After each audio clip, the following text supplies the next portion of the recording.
Dan kita akan lanjutkan pembacaan firman Tuhan. Kemarin kita sudah membaca Yosua pasal 12. Ya, daftar raja-raja yang dikalahkan oleh Yosua ya. Dan kita sudah baca kemarin Alkitab ya berkata bahwa akhirnya Tuhan memberikan kemenangan, raja-raja itu dikalahkan. Jumlah raja yang dikalahkan oleh Yosua itu adalah ya berjumlah 31 orang ya, dari 31 negeri yang ditaklukkan oleh Yosua dan bangsa Israel. Dan kita melihat saudara ya, ketika akhirnya Yosua mengalahkan semua raja-raja itu, lalu mereka memasuki tanah perjanjian.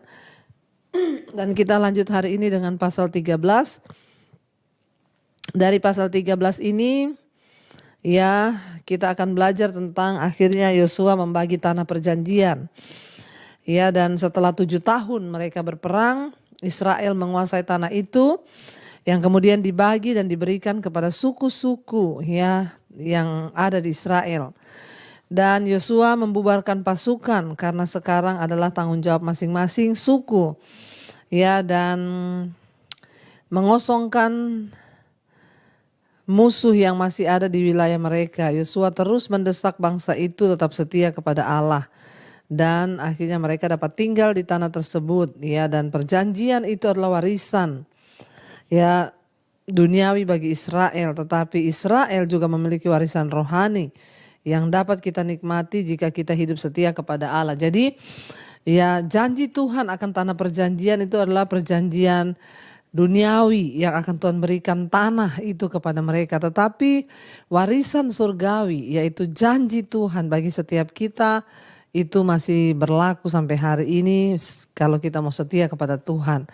Dan kita lanjut hari ini dari Yosua pasal yang ke-13. Di sana judul perikopnya suku-suku yang menerima tanah mereka. Ya. Daerah-daerah yang belum direbut setelah Yosua menjadi tua dan lanjut umurnya, berfirmanlah Tuhan kepadanya, engkau telah tua dan lanjut umur, dan dari negeri ini masih amat banyak yang belum diduduki. Ya, jadi kita melihat di sini saudara ya, dari Musa, dari muda sampai Musa jadi tua, Musa mati, dilanjutkan Yosua yang waktu itu masih muda sampai Yosua tua, ternyata masih banyak dari negeri itu yang belum diduduki oleh orang Israel. Jadi Tuhan berfirman, engkau telah tua dan lanjut umur, dan dari negeri ini masih amat banyak yang belum diduduki. Ya. Dan akhirnya kita melihat ya, pada waktu itu Yosua semakin tua. Waktu itu umurnya Yosua itu diperkirakan antara 85 dan sampai 100 tahun. Sekalipun demikian ya Tuhan masih memberikan Yosua itu tugas yang harus ia kerjakan. Ya, memang dalam budaya kita sering mengutamakan orang-orang muda yang masih kuat serta mengesampingkan orang-orang yang sudah tua. Tetapi orang tua yang penuh dengan hikmat ya sebagai hasil pengalaman yang mereka miliki dengan Tuhan, mereka sangat mampu melakukan tugas kalau diberi kesempatan, dan seharusnya memang ya orang-orang tua itu berhikmat dan lebih bijaksana daripada anak-anak muda. Ya, dan Tuhan masih mempercayakan kepada Yosua tanggung jawab, dan orang-orang percaya ya tidak pernah ya ada kata pensiun ya dari pekerjaan melayani Tuhan. Mereka ya sudah melewati usia, pensiun tidak boleh beranggapan bahwa usia adalah membatasi mereka untuk melayani Tuhan. Saya dulu pernah bertemu dengan seorang saudara, dan pada waktu saya pelayanan di satu tempat dia berkata, "Bu, saya ini mau pensiun untuk melayani Tuhan, saya tidak mau melayani Tuhan. Ya, saya mau berhenti melayani Tuhan." Dan saya kaget saudara ketika saya balik ke Jakarta, nggak berapa lama saya dapat kabar dia meninggal. Ya, jadi kalau Tuhan belum bilang kita pensiun, jangan pensiun. Cuma sayang banyak orang mempensiunkan diri karena jatuh dalam dosa sehingga ya sudah nggak bisa dipakai Tuhan. Mari kita sungguh-sungguh menjaga panggilan kita, nggak ada kata pensiun ya di hadapan Tuhan. Jadi ketika Tuhan berfirman kepada Yosua, dia dikatakan sudah sangat tua dan lanjut umur. Dan Tuhan berkata masih banyak dari bagian negeri ini yang belum kamu duduki. Ayat 2, inilah negeri yang tertinggal, segenap wilayah orang Filistin dan seluruh negeri orang Gesur, mulai dari sungai Sikor di sebelah timur Mesir sampai ke daerah Ekron ke tanah utara. Semuanya itu terhitung ke tanah orang Kanaan. Ada 5 raja kota orang Filistin, yakni di Gaza, di Asdod, di Asekelon, di Gad, dan di Ekron. Dan orang Awi di sebelah selatan, seluruh negeri orang Kanaan dari Meara, kepunyaan orang Sidon, sampai ke Afek, sampai ke daerah orang Amori. Selanjutnya negeri orang Gebal dan seluruh gunung Libanon di sebelah matahari terbit, mulai dari Baal Gad di kaki gunung Hermon sampai ke jalan yang menuju ke Hamat. Semua orang yang diam di pegunungan mulai dari gunung Libanon sampai ke Misrefot Maim, semua orang Sidon, aku sendiri akan menghalau mereka dari hadapan orang Israel. Hanya undikanlah dahulu negeri itu di antara orang Israel menjadi milik pusaka mereka, seperti yang kuperintahkan kepadamu. Oleh sebab itu, bagikanlah negeri itu kepada suku yang 9 itu dan kepada suku Manasye yang setengah itu menjadi milik pusaka mereka. Jadi Tuhan memberikan tugas kepada Yosua untuk dia membagi. Negeri itu belum ditaklukkan, tapi Tuhan bilang undi dulu. Ya, lalu bagi, lalu aku yang akan memberikan engkau kemenangan untuk merebut kemenangan itu. Yosua disuruh untuk lempar undi dulu. Walaupun di saat yang sudah tua, Tuhan masih memberi tugas kepada Yosua. Pada titik ini sebagian besar dari negeri ini memang belum ditaklukkan, saudara. Tetapi rencana Tuhan harus terus dilakukan dan memasukkan semua daerah itu dalam bagian-bagian di antara suku-suku tersebut. Keinginan Tuhan adalah agar negeri ini pada akhirnya ditaklukkan oleh orang-orang Israel. Allah mengetahui masa depan dan ketika dia memimpin kita, dia sudah mengetahui tentang kemenangan-kemenangan yang ada di depan. Sebelum direbut loh, tapi Tuhan bilang kepada Yosua, bagi dulu, undi. Bayangkan negeri itu belum direbut. Masih ada penduduknya, masih ada rajanya. Tuhan bilang bagi dulu, buang undi buat suku-suku itu, Israel.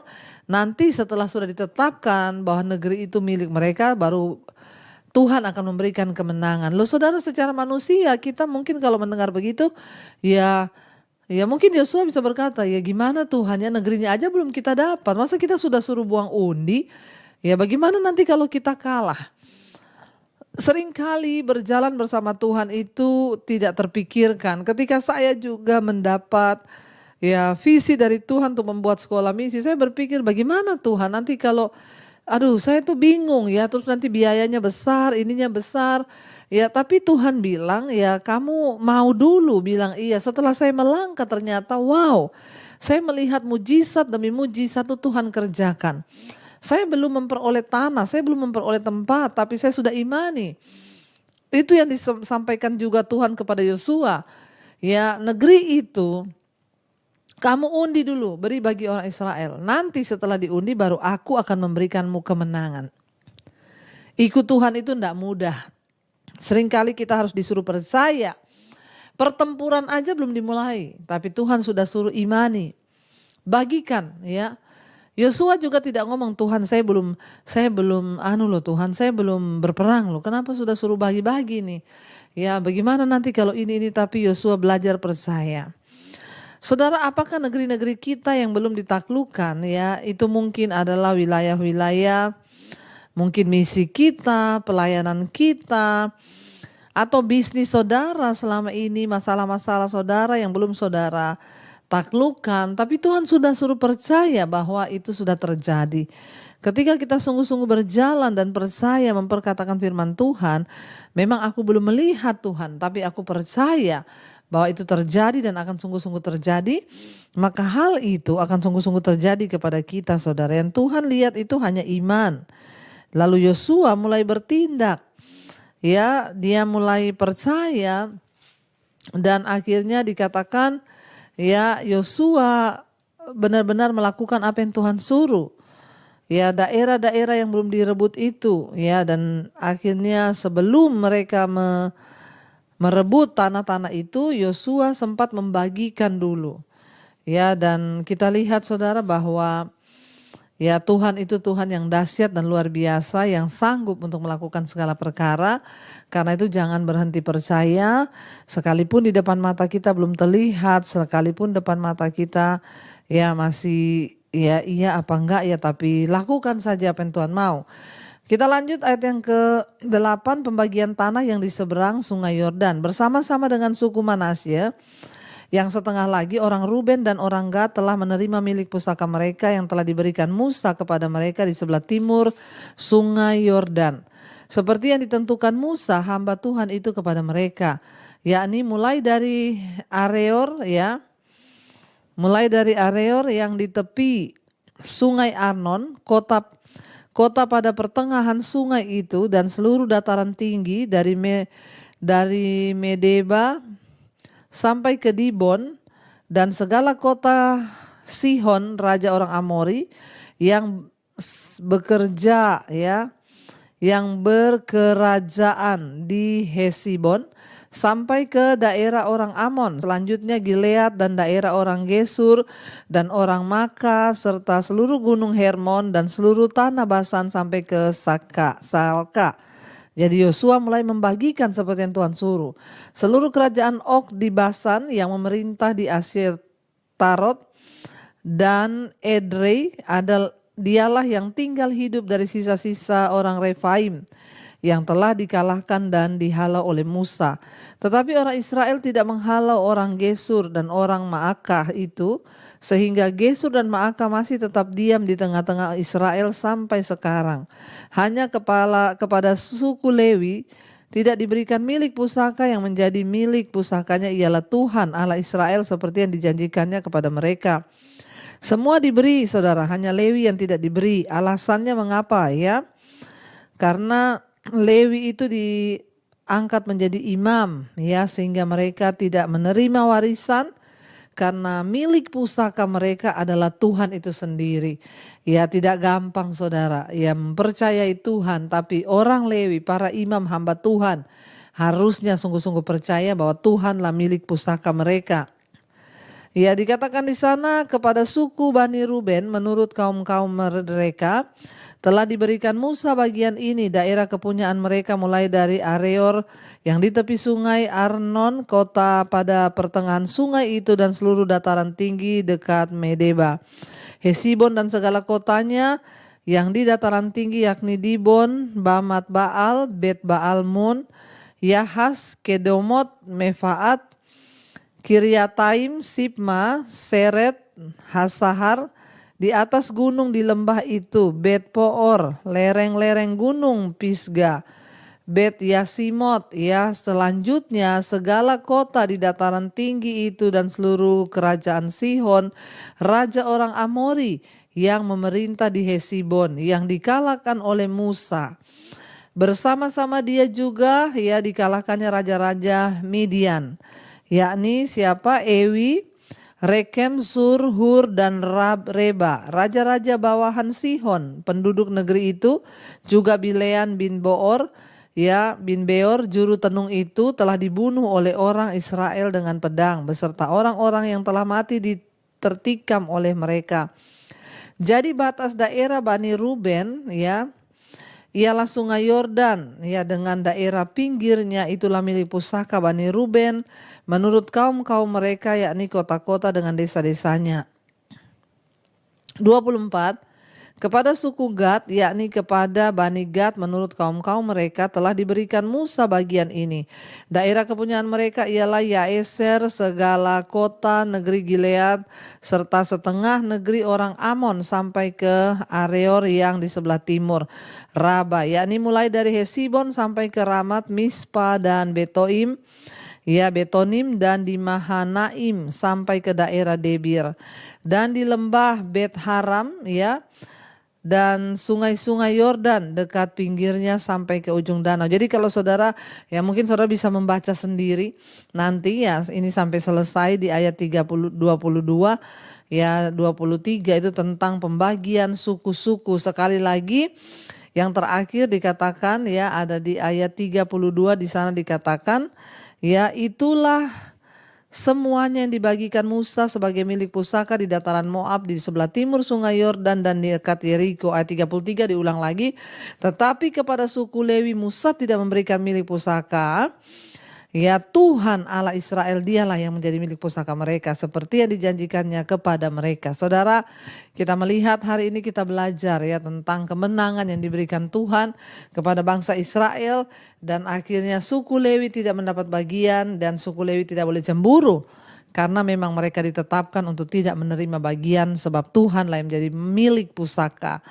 Kita lanjut Yosua 14 pembagian tanah Kanaan judul perikopnya. Inilah semuanya yang diterima oleh orang Israel sebagai milik pusaka di tanah Kanaan, sebagai milik ya yang telah dibagikan kepada orang Israel oleh Imam Eliezer. Ya dikatakan dan Yosua bin Nun dan para kepala kaum keluarga dari suku-suku mereka. 2. Dengan mengundi milik pusaka ini, seperti yang diperintahkan Tuhan dengan perantaran Musa mengenai suku-suku yang 9,5 itu. Sebab kepada suku-suku yang 2,5 lagi telah diberikan Musa milik pusaka di seberang sungai Yordan. Tetapi kepada orang Lewi tidak diberikannya milik pusaka di tengah-tengah mereka. Sebab Bani Yusuf merupakan 2 suku, Manasye dan Efraim. Maka kepada orang Lewi tidak diberikan bagiannya di negeri itu. Selain dari kota-kota untuk didiami, dengan tanah penggembalaannya untuk ternak dan hewan mereka, seperti yang diperintahkan Tuhan kepada Musa, demikianlah diperbuat oleh orang Israel dan dibagi-bagi mereka negeri itu.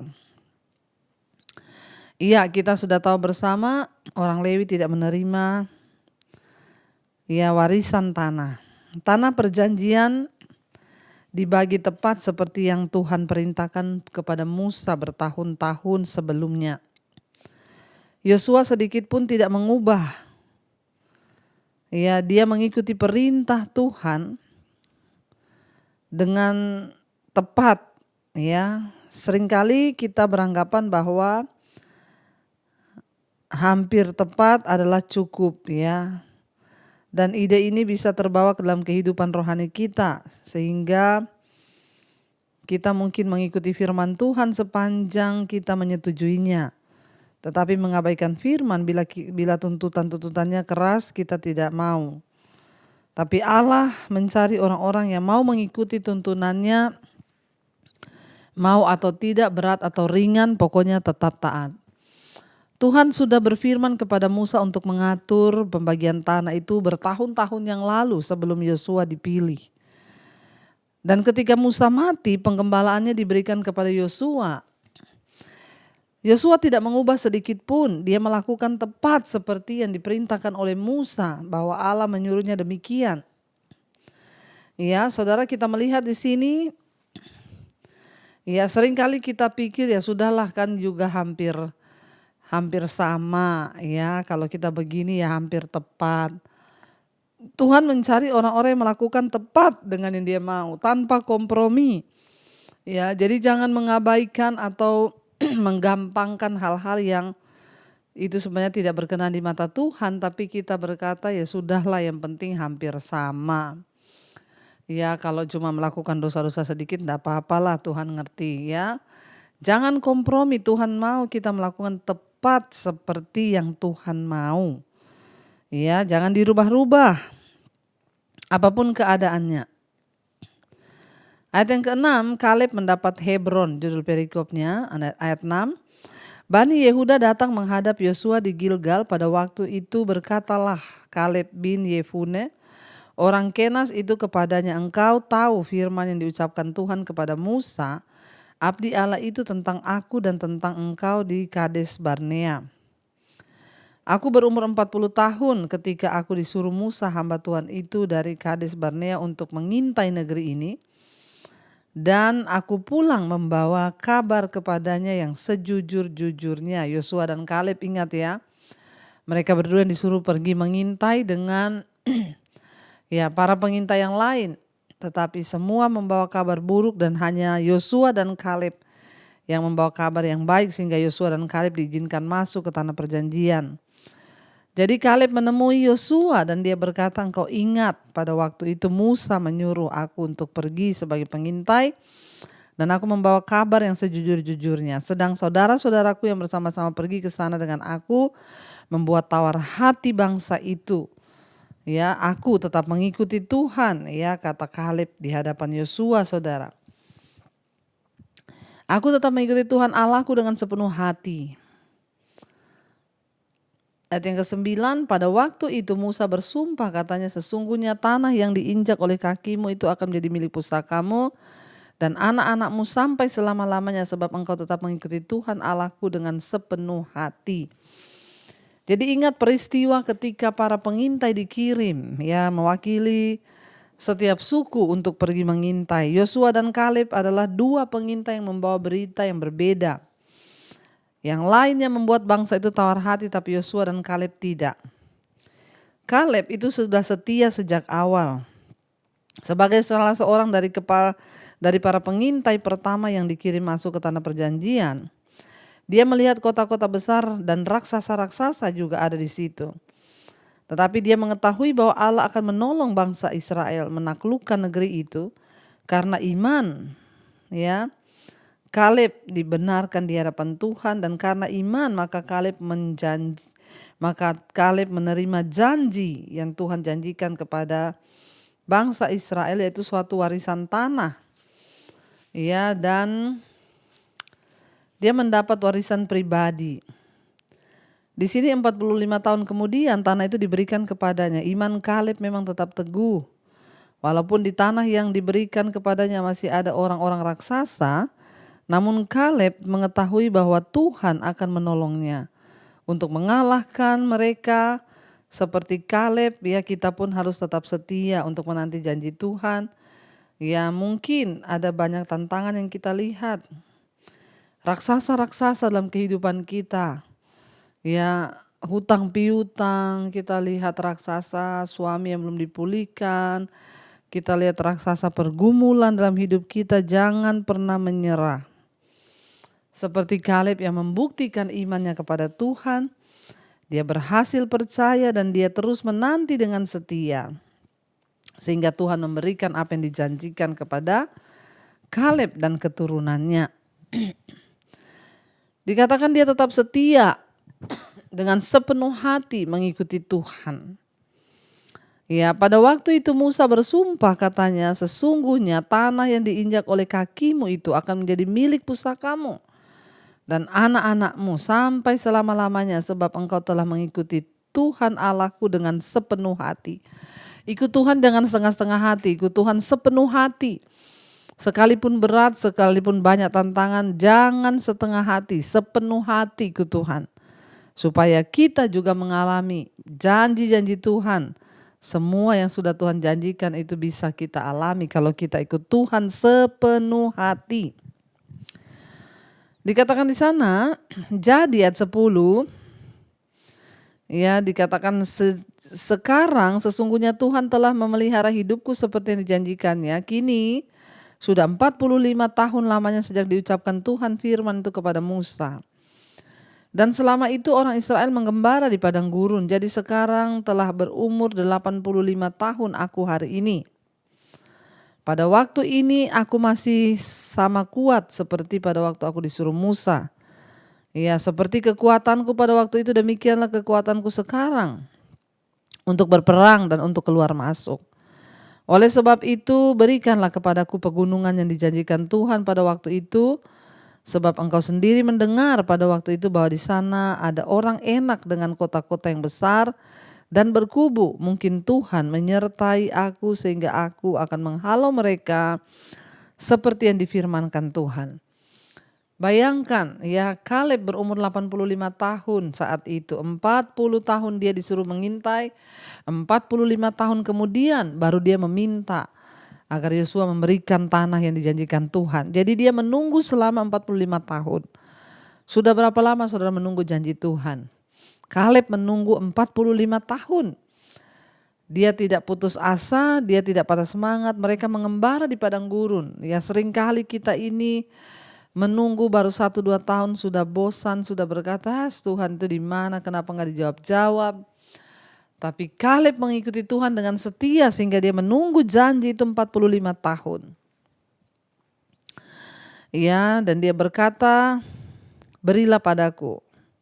Karena Yosua juga mendengar apa yang dikatakan oleh Musa pada waktu itu. Ayat yang ke-12 tadi kita lihat. Ya, dan pada waktu Yosua memberi Kaleb bagiannya, ia menggenapi janji Allah kepada Kaleb selama 45 tahun. Saudara, kita bisa sungguh-sungguh teruji integritas kita apabila kita setia menunggu janji Tuhan. Ayat 13, lalu Yosua memberkati Kaleb bin Yefune dan diberikannya lah Hebron kepadanya menjadi milik pusakanya. Itulah sebabnya Hebron menjadi milik pusaka Kaleb bin Yefune orang Kenas itu sampai sekarang. Karena ia tetap mengikuti Tuhan Allah Israel dengan sepenuh hati. Nama Hebron dahulu ialah Kiryat Arba. Arba ialah orang yang paling besar di antara orang Enak, dan amanlah negeri itu berhenti berperang. Ya, tadinya itu adalah tempat orang-orang Enak ke para raksasa, tetapi Kaleb tidak takut. Dia bilang, Tuhan yang akan menyertai aku. Tuhan yang akan memberi kemenangan. Saudara, ketika kita setia kepada Tuhan, Tuhan juga yang akan menggenapi semuanya atas hidup kita. Mari kita mau tundukkan kepala, kita sama-sama berdoa. Terima kasih Bapa, kami bersyukur buat segala kebaikan Tuhan. Kami bersyukur buat anugerah Tuhan atas hidup kami. Kau yang memberikan kami janji, dan janji Tuhan itu pasti. Karena itu berikan kami kekuatan untuk menunggu, bahkan berikan kami kesetiaan. Ketika integritas iman kami diuji, biarlah kami keluar sebagai pemenang. Hari-hari ini kami sedang menunggu janji-janji Tuhan. Kami percaya itu ya dan amin. Jangan pernah menyerah saudara, imani bahwa Tuhan kita Tuhan yang setia. Terima kasih Bapa, kami percaya janji-Mu akan segera tergenapi dalam hidup kami, rumah tangga kami, keuangan kami, kesehatan kami, semua Tuhan pegang kendali. Terima kasih buat segala kebaikan-Mu Bapa, kami membuka hati dan tangan kami untuk menerima berkat Tuhan. Karena itu saudara, terimalah kiranya berkat dari Allah Bapa, cinta kasih Tuhan Yesus Kristus, penyertaan Allah Roh Kudus turun atas hidupmu hari ini, sehingga hidupmu berkemenangan di dalam Dia. Dalam nama Yesus, terimalah kiranya berkat, anugerah, rahmat, dan nama kita tercatat di dalam kitab kehidupan. Dalam nama Yesus yang percaya diberkati Tuhan, katakan bersama, amin, amin, amin. Tuhan Yesus memberkati saudara, shalom dan Immanuel.